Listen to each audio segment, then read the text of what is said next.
ایسا کر رہا ہے عبادات کا کوئی معاملہ، جیسے سمجھ لیجیے ایک آدمی نماز پڑھ رہا ہے، اللہ کے لیے نماز پڑھتا ہے، اب نماز میں سجدہ رکوع ہو رہا ہے، کسی نے رکوع کیا، آج کل کئی کلپ میں نے دیکھی پیر صاحبان کی، بیٹھے ہوئے ہیں اور لوگ مریدین جا کے وہ بیٹھے ہوئے ان کے سامنے سجدہ کر رہے ہیں، ان کے قدم پر پیشانی رکھ رہے ہیں۔ میں تو حیرت زدہ رہ گیا کہ آج کے دور میں بھی اتنی کھلی ہوئی جہالت، اتنا کھلا ہوا شرک، قرآن و حدیث کی تعلیمات سے اتنا کھلا ہوا انحراف کیسے پایا جا سکتا ہے؟ اس کے باوجود لوگ کہتے ہیں بڑا علم ہے، بڑی اچھائیاں ہیں۔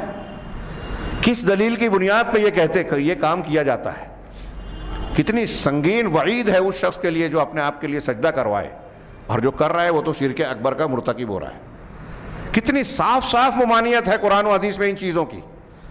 پھر بھی یہ کتنی بڑی حیرت اور تعجب کی بات ہے نا کہ ایک آدمی اپنے آپ کو مسلمان کہہ رہا ہے، قرآن اور حدیث کو ماننے والا کہتا ہے، رسول کو مانتا ہے کہ میں اس کو آپ کو رسول مان رہا ہوں، اور یہ قرآن اور حدیث کی یہ تعلیمات جو ہم پڑھ رہے ہیں نا یہ کوئی ایسی نہیں ہے، میں نہیں مانتا کہ ان کے کان سے نہیں گزری ہو، ان کی آنکھ نے نہ پڑھا ہو، یا آج جو زبانیں وہ جانتے ہیں اس زبان میں قرآن اللہ کے کلام کا ترجمہ نہ ہو، یہ چیزیں موجود ہیں بالکل صاف صاف شکل میں۔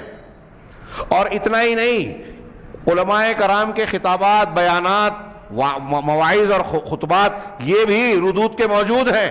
ان چیزوں کو کھلا کھلا شرک کہنے والے، پھر بھی لوگ غور نہیں کرتے اور اتنے واضح شرک میں مبتلا ہیں۔ ان کے ساتھ ساتھ میں تو اس بات سے ڈرتا ہوں واللہ کہ ہم اور آپ جو ان چیزوں کو جاننے کے باوجود ان سے آنکھیں پھیر لیتے ہیں، ہم بھی کسی نہ کسی حد میں اس جرم کے کسی نہ کسی حد میں مجرم ہو جاتے ہیں کہ ہمارا یہ حق ہے کہ ہم جانتے ہیں کہ جب یہ شرک ہے تو لوگوں کو بتائیں، پہنچائیں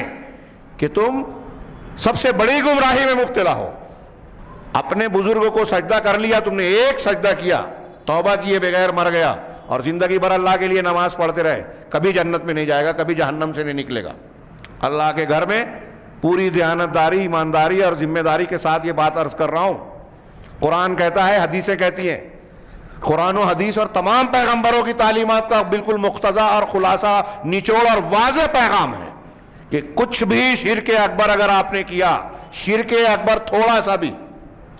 وہ مکھی والی روایت یاد کیجئے،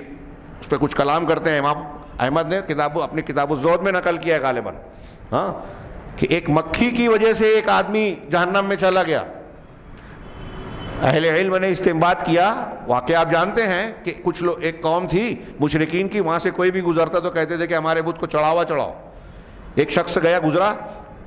کہا چڑھاؤ، کہا میں نہیں چڑھاتا اللہ کے سوا کسی کو، کہا چڑھاؤ ورنہ جانے نہیں دیں گے، قتل کر دیں گے، کہا ٹھیک ہے چلے گا، میں چڑھاوا نہیں چڑھاؤں گا، اس کو قتل کر دیا گیا، وہ جنت میں گیا۔ دوسرا، اس سے کہا چڑھاؤ،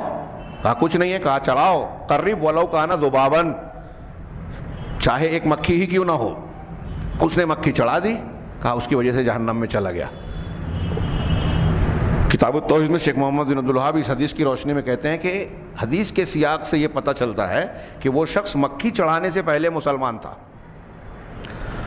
اگر وہ مشرک کافر ہوتا تو اللہ کے رسول صلی اللہ علیہ وسلم یہ نہیں فرماتے کہ اس مکھی کے چڑھانے کی وجہ سے جہنم میں گیا۔ غور کریں، آج کے مشرکین جو بزرگوں کو سجدہ کر رہے ہیں، جو مزاروں پر نذر و نیاز اور چڑھاوے چڑھا رہے ہیں، قربانیاں کر رہے ہیں، طواف کر رہے ہیں، ظاہری اور باطنی عبادات ان سے وابستہ کیے ہوئے ہیں، ان سے خوف کھاتے ہیں، ان سے ڈرتے ہیں، ان سے امید رکھتے ہیں، ان کے بارے میں یہ عقیدہ رکھتے ہیں کہ یہ فلاں ہیں، یہ کتب ہیں، یہ ابدال ہیں، یہ غریب نواز ہیں، یہ غوث ہیں، یہ ہماری مدد کریں گے، مشکل آسان کریں گے، یہ ہمارے مسائل کو حل کر سکتے ہیں، ان کو کائنات کے کاموں میں تصرف حاصل ہے۔ اس قسم کا جو عقیدہ رکھ رہے ہیں یہ کفار مکہ سے بھی برا ہے۔ کفار مکہ بھی ہم آگے پڑھیں گے، یہ کہتے تھے کہ یہ کام کرنے والا اللہ ہے، آپ کہہ رہے ہو کہ بزرگان بھی کرتے ہیں۔ کفار مکہ بھی اگر اس اعتبار سے دیکھیں تو یہ کفار مکہ سے زیادہ برے عقیدے میں ہیں، جو یہ کہہ رہے ہیں کہ کتب ابدال فلاں اور فلاں جو کائنات کے نظام میں طاقت رکھتے ہیں، چلاتے ہیں۔ اگر ایسا کوئی عقیدہ رکھتا ہے تو کفار سے بھی برا ہے، کیونکہ کفار کے بارے میں ابھی ہم پڑھیں گے آگے۔ قرآن کہتا ہے کہ ان سے پوچھو آسمان زمین کا نظام کون چلاتا ہے، تو یہ کہیں گے اللہ۔